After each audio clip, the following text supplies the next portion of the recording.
I want to start today's pod off by saying I have the answers to the test, but I got to see the questions first. That was a direct quote from the two-time MVP, SGA.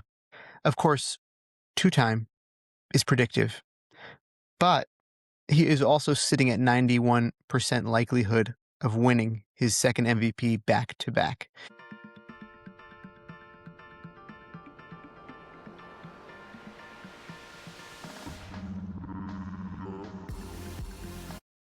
Wow. 5 games of hoops on a Monday night. My name is Levi Jacob, and we are going to get right into it. There was 4 close games last night, and yet there was still just one game of the night. The Nuggets lose to the Thunder in a heartbreaker at the last second. SGA, in the last minute, SGA hits a pull-up 3 to put the Thunder over the Nuggets, 129 to 126.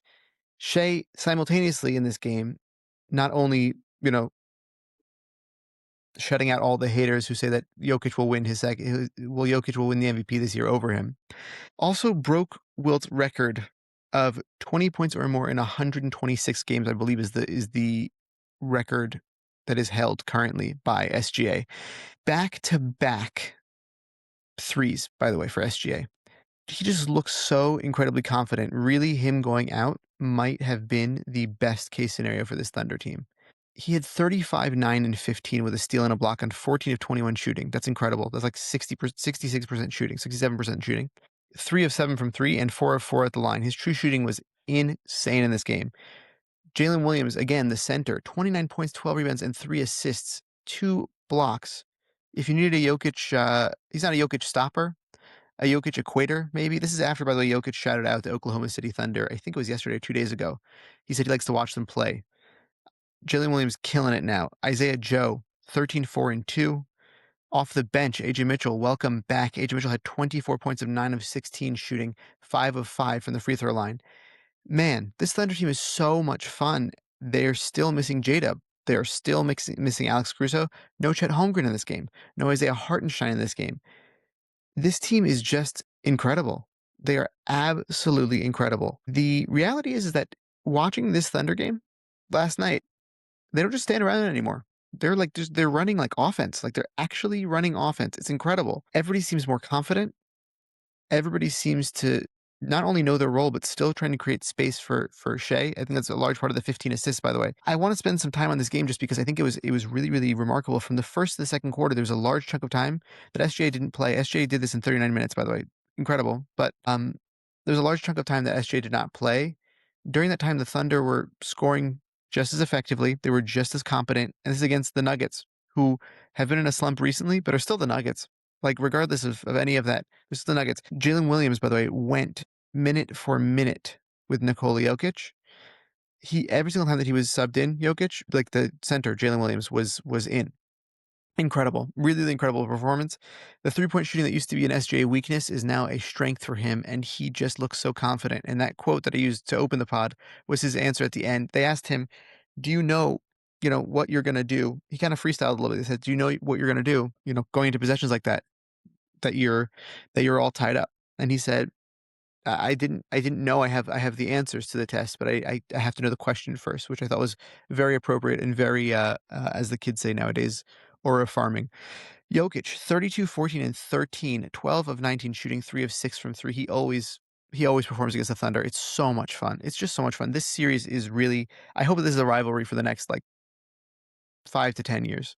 I don't think that, everybody will be around still, but still, this is just top-notch play from everybody involved. Aaron Gordon also always plays well against the Thunder. 23-10 with 3 assists and a steal. Jamal Murray usually plays actually not his best against the Thunder, is the truth. 9 of 23 shooting, 21 points for him, 8 rebounds, 6 assists. 28 points for Tim Hardaway Jr. off the bench. Just awesome. Really, really an awesome game. If you're going to watch any game from the last 2 months of basketball, go watch this game. Really, really worth it. Unless you're not a Thunder fan, which in that case, sorry. I would also like to point out that SGA only went to the line 4 times. So anybody who's saying, he's not good, you're wrong. You're just wrong. Okay? This is what he does when he doesn't go to the free throw line. He makes it worse for your team. He scores better. So deal with it. Yeah, really fun game. Can't recommend watching through it enough. I would also be remiss if I didn't say he's going to win his second MVP. That's the truth. He is. There's no way anyone can refute it. They've now all the top MVP candidates have now missed around the same amount of time. There's no way. There's no way that he's not getting it. And on top of that, you have this team that's performing at this level right now. You're going to be adding back in at this point in their career probably perennial all-stars and J-Dub and Chet. And on top of that, you have Hartenstein, he's just awesome. He's incredible. And Caruso, like they're like we spoke yesterday about how good the Spurs are. They're incredible also. They're a very, very good team. I know that they beat them in the season series, especially the last time the Thunder lost, but they weren't playing many of their stars. I think that the Thunder are still heavily the favorites, regardless of record, regardless of what we've seen play out. They just seem to find a way to win, always. They seem to find a way to win. And I don't want to count them out. I think that they could solve the Wemby problem, at least at this point in his career, I really think. Next, the Nets beat the Grizzlies 126-115.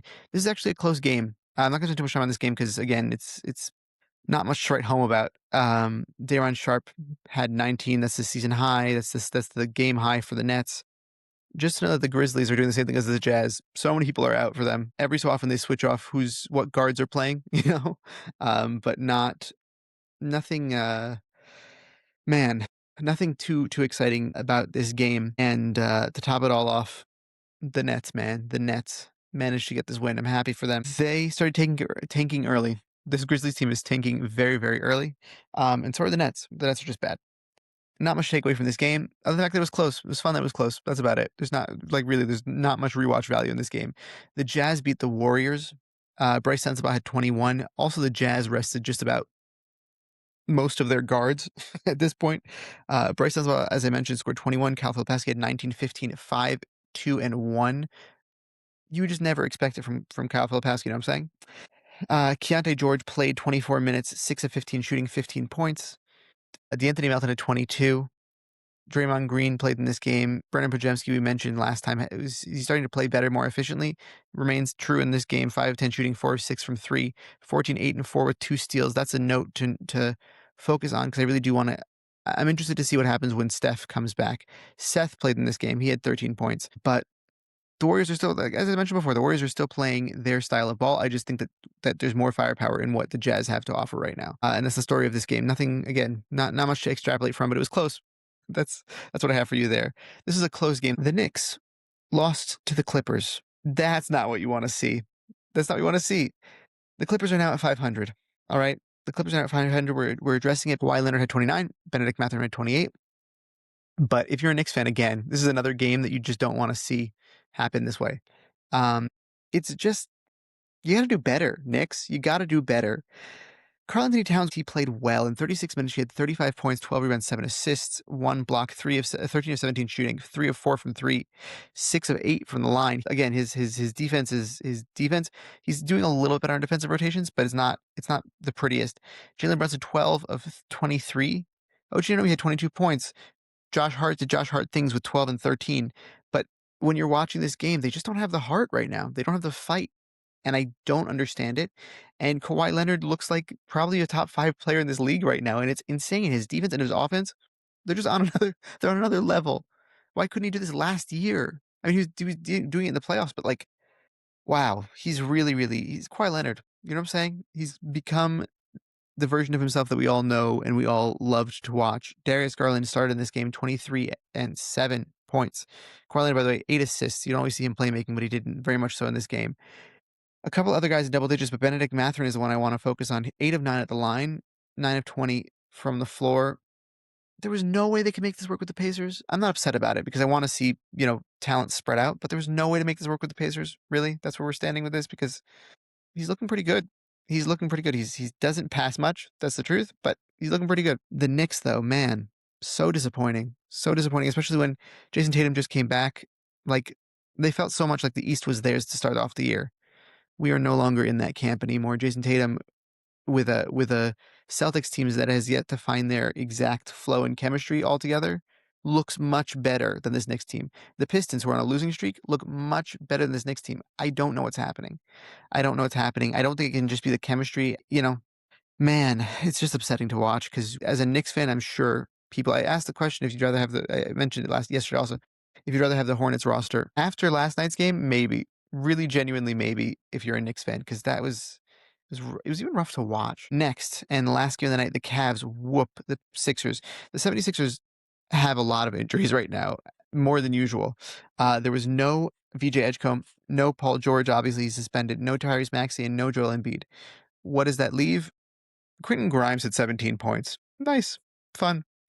But the Cavs are just on another level. James Harden, he just looked entirely controlled in this game. 21 points, 5 rebounds, 5 assists. He played 29 minutes, 6 of 11 shooting.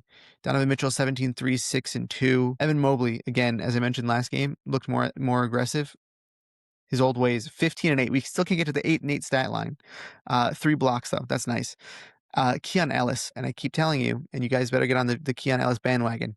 19 points in this game, 5 of 9 shooting, 4 of 7 from 3. He just defends and shoots threes at such a high level. He's such a smart basketball player, and I can't believe that the Cavs won that sweepstakes. And all they gave up was DeAndre Hunter. I think he's so much better than DeAndre Hunter. I don't know how you like, no one else asked the Kings about him. No one else tried to get him for a good price, because he looks awesome. He looks really awesome and like a perfect addition to this team next to James Harden and Donovan Mitchell, who don't always play defense. And he could play guard or forward sometimes, small forward, to be clear, small forward. But still, when they're playing small ball, he has no problem doing that and really playing good defense. And I really think he's going to be a big deal for them in the playoffs. I think people will know Keon Ellis' name after this year's playoffs. That was your daily basketball recap in 15 minutes or less. I want to thank you all for listening. I want to thank you all for watching. I want to thank everybody for also tuning in tomorrow, because I know that you will. And I will see you then. Have a great day.